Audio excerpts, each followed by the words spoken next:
В обновленном дворе по Советской 16 трудится и старый млад. Даже самый маленький участник субботника, Дима, не хочет отдавать лопату папе. Задача жильцов – убрать строительный мусор и заодно привести в порядок всю территорию. Пока женщины наводят лоск, мужская половина приспосабливает демонтированные ограждения туда, где они необходимы. Здесь просто вот, видите, тропинка идет. И здесь вот сотрудники близлежащих организаций любят покурить, выпить за углом. Ну и в результате у нас там вечно помойка. Чтобы вот этого не было, хотим, соответственно, убрать, поставить. Сейчас здесь свежий асфальт и ровные дорожки. А еще не так давно жители дома наблюдали глубокие ямы диаметром в несколько метров. Ремонт закончился в конце августа. С момента заявки в мэрию прошло полгода. Двор был в ужасном состоянии, дорога особенно была вся в ямах, колдобинах. Это постоянная, во-первых, грязь.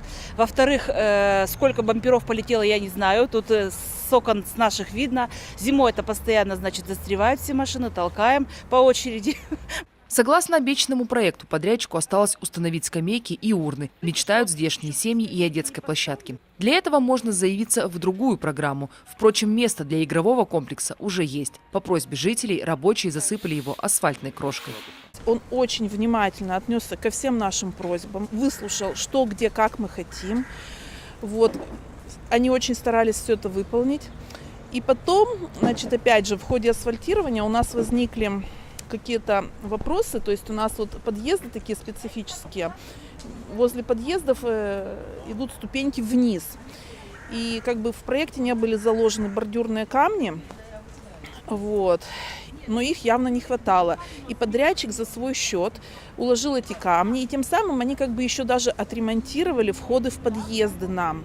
Субботник – необходимое требование программы. Впрочем, жильцы, говорят, и так вышли бы на уборку. На Советской 26 убираются всем домом традиционно 3 раза в год. Сейчас работы немало. Позади аж 2 преобразования. Помимо двора не узнать и фасад здания.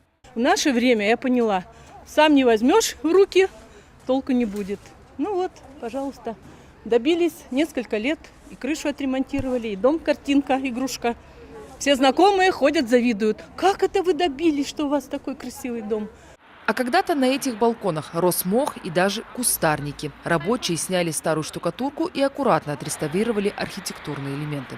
Новый цвет жильцы выбирали сами. Контролировали они и ремонт двора. А потому в результате уверены. Мы очень довольны, потому что все-таки нашему дому больше 60 лет.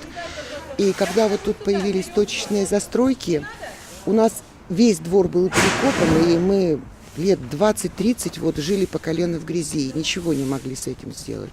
Уже сейчас идет прием заявок от жителей Сыктывкара на включение дворов и общественных территорий в план реализации программы на 2018 год. Приятно то, что люди все-таки начали активно участвовать в этой программе, подают заявки, проводят общие собрания. В принципе, это, с одной стороны, приятно. Активность граждан, конечно, для нас это самое важное.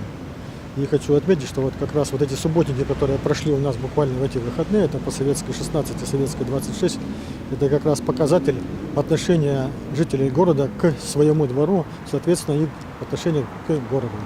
Программа рассчитана на 22 года включительно. В приоритете также останутся дворы и места общего пользования. Это парки и скверы. Виктория Палкина, Таисия Жакова, Павел Люлянмин, телеканал Юрган, Сыктывкар.